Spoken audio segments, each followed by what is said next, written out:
ইম্প্যানেল ক্যাটাগরির ক্ষেত্রেই করতে হবে, এটা একটা পয়েন্ট। অনেকে বলতে পারে যে আমরা তো ওয়েটিংয়ে আছি বা আমরা 1-2 মার্কের জন্য আমাদের হয়নি, ক্যান্সেল। তার মানে যারা ওয়েটিং প্রার্থী ছিল তারা কিন্তু আর কোনো রকমে তাদের আর সুযোগ রইল না। এত ঘন ঘন পট পরিবর্তন হচ্ছে এসএলএসটি 2025 নিয়ে যে সমস্ত তথ্য ধরে রাখা যাচ্ছে না, মানে স্মৃতিতে থাকছে না। একটু নজর ঘোরালেই অন্য জায়গায় এদিকে আপডেট চলে আসছে। এইরকম একটা অবস্থায় আজকে বুধবার regarding edit option for updating OBC sub category unreserved category details for the candidates of second SLST 2025 class 11-12 নামে একটা নোটিশ চলে আসলো স্কুল সার্ভিস কমিশনের তরফ থেকে। এবং নোটিশের পরিপ্রেক্ষিতে কোন সার্কুলারটা কাজ করছে এটা আমরা সকলেই জানি যে গত 7-8-2026 যে বিসিডব্লিউ ডিপার্টমেন্ট থেকে যে সার্কুলার জারি হয়েছিল ওবিসি 17% থেকে 7% নেমে আসার, ঠিক আছে, সেই অর্ডারের সাপেক্ষে ম্যাচিং অর্ডার বার করছে পর্ষদ থেকে নিয়ে, স্কুল সার্ভিস কমিশন থেকে, পুলিশ রিক্রুটমেন্ট বোর্ড থেকে নিয়ে সমস্ত কিছু। এবার সেগুলোর মধ্যে আমাদের আজকে এসএসসি জানিয়ে দিল অফিসিয়ালি যে ওবিসি 7% হিসেবেই ধরা হবে। এবং যেহেতু প্যানেল পাবলিশ হয়ে গেছে, আমাদের পুলিশ ভেরিফিকেশনের আগ মুহূর্ত পর্যন্ত সব কিছু পোস্টপোন করে দেওয়া হলো। তো আবার প্যানেলটা রিভাইজড প্যানেল আকারে হবে। আবার প্যানেলের মধ্যে সমস্ত মেরিট যে নেমগুলো সেগুলো ওলটপালট হবে। কেন? কেননা 17% ধরে যে ওবিসি ছিল সে 17% নেমে 7% হলো এবং প্রত্যেকটা ক্যাটাগরি এতে প্রভাবিত হবে।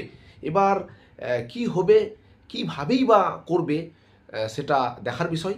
এর মধ্যে এডিট অপশন দিয়ে দিল 20 তারিখ থেকে নিয়ে 25 তারিখ পর্যন্ত এডিট অপশন দেওয়া হবে সাব ক্যাটাগরিটাকে। বিশেষ করে 66টা যে সাব ক্যাটাগরি সেটাকেই সেগুলোই মান্যতা পাবে। বাকিগুলো হয়তো ডিসমিস হয়ে গেল অ্যাজ ইউজুয়ালি, এবং সেগুলো 7% ওবিসির ক্যাটাগরিতে, শুধুমাত্র ওবিসি, ঠিক আছে। এবার এই 66টা ক্যাটাগরি যে ওবিসি ছিল সেগুলোর মধ্যে এ বি যেটা পরবর্তীকালে যেটা হয়েছিল সেটা বাদ আগের যে ওবিসি ছিল মিক্সড কমিউনিটি ওবিসি সেটাই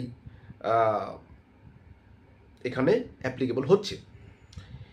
এবার যদি কেউ সাব ক্যাটাগরি পরিবর্তন না করে এর মধ্যে, তাহলে কিন্তু অটোমেটিক্যালি জেনারেল হিসেবে ট্রিট করা হবে তাকে। এবার এই ক্ষেত্রে কিন্তু কাউকেও বলেনি যে শুধুমাত্র প্যানেল বা ইম্প্যানেল ক্যাটাগরির ক্ষেত্রেই করতে হবে, এটা একটা পয়েন্ট। অনেকে বলতে পারে যে আমরা তো ওয়েটিংয়ে আছি বা আমরা 1-2 মার্কের জন্য আমাদের হয়নি বা আমরা ইন্টারভিউ দিয়েছি কিন্তু প্যানেলে নাম নেই। এটা সকলেরই জন্য। প্যানেল যেহেতু পুরোটাই আমূল পরিবর্তন হবে, যে কেউ এখানে চলে আসতে পারে এখন, ঠিক আছে। বিশেষ করে ওবিসি ক্যান্ডিডেটরা, এসসি এসটি জেনারেলদের ক্ষেত্রে কোনো কিছু বলেনি। সেক্ষেত্রে সম্ভবত এডিট অপশন দেয়নি। যদি সেরকম নির্দেশ আসে পরবর্তীকালে তাহলে সেই মোতাবেক কাজ করতে হবে। এবার আজকেই আবার আমাদের যে ওয়ার্ক এডুকেশন ফিজিক্যাল এডুকেশন যে এক্সামটা হয়েছিল,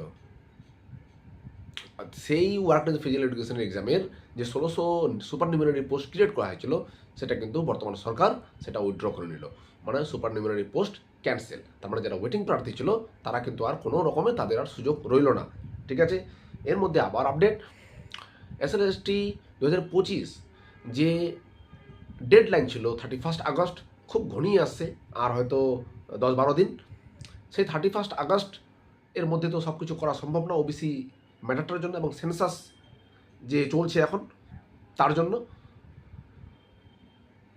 আজকে সুপ্রিম কোর্টে মুভ করেছে এসএসসি, এবং তাতে যেটা শোনা যাচ্ছে যে সরকার পক্ষ বা এসএসসি সেটা আরও মে পর্যন্ত 2027 পর্যন্ত সময় চাওয়া হয়েছে।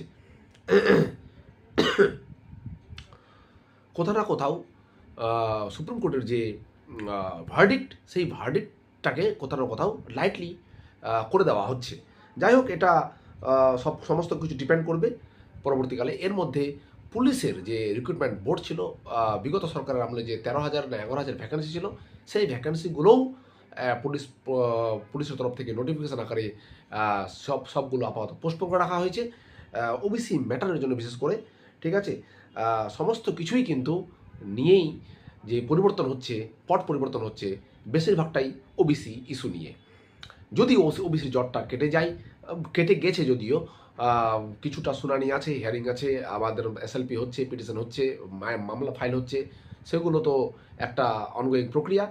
এর মধ্যে ওবিসি 7% নিয়েই কিন্তু সমস্ত কাজকর্ম চলছে। আমরা দেখব 1,00,000 ভ্যাকেন্সি যে মুখ্যমন্ত্রী তার বক্তব্যে যে রেখেছিল, সেই 1,00,000 ভ্যাকেন্সি 31 মার্চের মধ্যে ফুলফিল হয় কি না, এবং এই 7% ওবিসি নিয়ে পরবর্তীকালে আপার প্রাইমারি রিক্রুটমেন্টটা কবে ছাড়ে সেটাই দেখার। ধন্যবাদ।